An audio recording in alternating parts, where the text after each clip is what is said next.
সুপ্রিয় দর্শকবৃন্দ, আসসালামু আলাইকুম। কেমন আছেন আপনারা? আশা করি আল্লাহর রহমতে ভালো আছেন। দর্শক, আমার হাতে একটি কন্টেন্ট আছে। সেই কন্টেন্টটা হলো সাপুরিয়া ভাই কিন্তু বিশাল বড় একটি সাপ নিয়ে দাঁড়িয়ে আছে। তো সাপ কিভাবে মানুষের ভাষা বুঝে সেই জিনিসটা আপনাদেরকে ক্লিয়ার করে দেবো আজকে। আসসালামু আলাইকুম ভাই। ওয়ালাইকুম সালাম। ভালো আছেন ভাই? আলহামদুলিল্লাহ, আল্লাহ রাখছে ভালো। ভয় লাগে না ভাই? এটা তো আমাদের পেশা। এটা আপনাদের পেশা? জি। মাশাআল্লাহ। এটা কি সাপ ভাই? এটা নাম হচ্ছে দারাই সাপ। দারাই সাপ। ও, সাপ সোলপ পাল্টাতেছে নাকি? হ্যাঁ, এটা একটা সোলম পাল্টাইতে, সোলমটা পাল্টাইলে তখন আর শরীরটা আরো পরিষ্কার হবে। এটা মাসে মাসে এগুলা সোলম পালায়। মাসে মাসে সাপ কি মাসে মাসে সোলপ পাল্টায়? হ্যাঁ হ্যাঁ, 1 মাস 1.5 মাস 20 দিন এরকম পরে পরে। 1 মাস 1.5 মাস না? জি জি। এটা সোলপ পাল্টাতেছে? হ্যাঁ,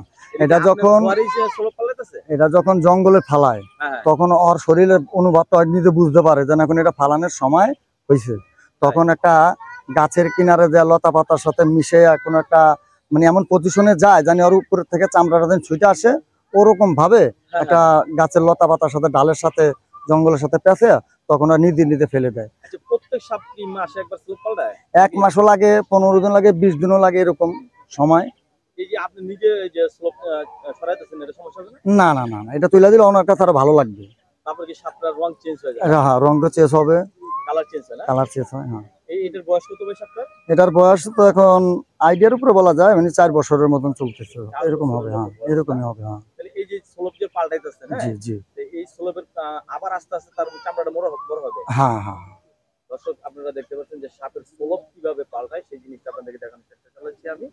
তো সাপ কিন্তু নিজস্ব ভাবে স্লোপ পাল্টাতে পছন্দ করে না, কিন্তু এটা আপনার পালা সাপ দেখা আপনি নিজেই করে দিচ্ছেন। আচ্ছা, এমনি সাধারণত সাপের স্লোপটা চেঞ্জ হইতে কতদিন লাগে?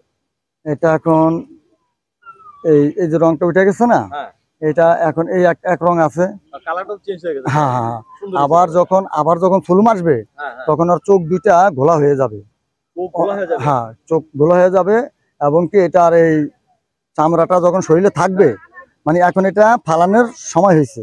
আর যখন ওর গায়ে যখন নতুন অবস্থা আসে তখন যদি ফুলুমটা কোনো কিছুর সাথে বাইজা উঠা যায় তখন ওই জায়গাটা ঘা হয়ে যায়, তখন সে একটু লড়াচড়া কম করে।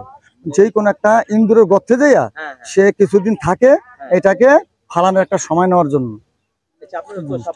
জি, এইটা একটা কাজে আসে। এটা কাজে লাগে কি, ওই যে অনেকের একজিমা হয় না, এই যে শরীরের মধ্যে একজিমা হয়, হ্যাঁ, একজিমার কাজে লাগে এটার সাথে। এটাকে আগুনে পুইরা ফালি কইরা, হ্যাঁ হ্যাঁ, এই সুলুমটাকে আগুনে পুইরা, এই যে দেখেন না অনেকে যে আগে কিন্তু গরু দিয়ে হাল চাষ করতো না, গরুর কাঁধে যখন ঘাও হয়ে যেত এগুলা আমরা ওনাদেরকে বলে দিতাম যে এগুলা পুরাইয়া ফালি করিয়া ওদের শরীরে দিবেন, ওই ঘাওটা তাড়াতাড়ি শুকিয়ে যাবে। এবং অনেকের বলে দিই। আবার যেমন এই যে মনে করেন অনেকের আছে শরীরের মধ্যে বিচি পাতা গোটা কেটে ঘুরে একজিমা হয়ে যায়, এটা ভালো একটা কাজে লাগে। হ্যাঁ, এখন আমার এটা কোনো কাজে নাই। যখন কোনো রুগী আসে তখন আমরা এটা ম্যানেজ করে ওনাদেরকে আমরা দিই। হ্যাঁ, এটাকে আমি ধরছি আপনার এই বিক্রমপুর এলাকা, নাম হয়েছে কমরগোজ। জি জি। এটা হ্যাঁ, এটা পুরুষ সাপ। এটা আমাদের বাক্সতে ডিম পারে। ডিম পারলে কি হবে, কিন্তু মানুষের কোনো ছোঁয়াছুত পাইলে হ্যাঁ, ওইটা তো মানে কাঠের বাক্সের মধ্যে রাখি, তখন ওখানে ডিমগুলার ফুটে না। হ্যাঁ, কেন ভালোভাবে ওম দিতে পারে না, ওই জন্য ডিমগুলা ফুটে না। না, ওইটাকে ওই ইন্দুর গাথা থেকে নিজে নিজে ওম দিবে। আর কতদিন ওমটা ডিমগুলা ফুটবে এটা মানে ওরা বোধ জানোয়ার, ওরা নিজেরা বুঝতে পারে যে এই ডিমগুলো এখন ফোটার সময় হয়েছে। যেমন হাঁস মুরগি, যেমন মুরগি বসলো 21 দিন 20 দিন পরে ডিমগুলা ফুটা যায়, এরকম সাপের ডিমগুলা সাপের ওমে ফুটে। দর্শক, আমি যে জিনিসটা দেখাচ্ছি যে সাপ কিভাবে স্লোপ চেঞ্জ করে সেই ভিডিওটা আপনাদেরকে দেখানোর চেষ্টা করেছি। এবং ভাই কিন্তু ধীরে ধীরে কিন্তু পুরো ঈশ্বরে ছুড়ে ফেলাবেন না, ছুটানোর পরে কিন্তু সাপের একটা অন্যরকম একটা কালার চলে আসবে, দেখার মতো একটা কালার। কিন্তু সব সাপের মধ্যে এই সাপটা হচ্ছে চালু বেশি, মানে চতুর। হ্যাঁ হ্যাঁ, মানে বাতাসের মতন দৌড়ায়। মানে শুকনা যেমন তেমন, যদি পানির মধ্যে পড়ে তাহলে আর কাছে স্পিড বোট ফেল, এত স্পিড চলে। সাধারণ এই যে যারা গৃহস্থরা এই যে জমিনে খেতে খামারে হাল চাষ করে, জমিন চাষ করে যারা, হ্যাঁ, এরা দেখে এই দাঁড়ার সাপ যখন ওনাদের সামনে পড়ে, এই সাপ কইতে কইতে মানে ওটা দাঁড়ায় নাই, মানে বাতাসের মতন। হ্যাঁ, এর পিছে পিছে যাই একে মারা সম্ভব না, তো সে যদি ইচ্ছা করে না দাঁড়ায় ইচ্ছা করে না দাঁড়াইলে না দাঁড়ালে আর মারতে পারবে না। পানির ভিতরে আরো স্পিডে চলে, আরো স্পিডে চলা, শরীরে পানি বাঁধা না তো তখন যেন এত দৌড় দিবি।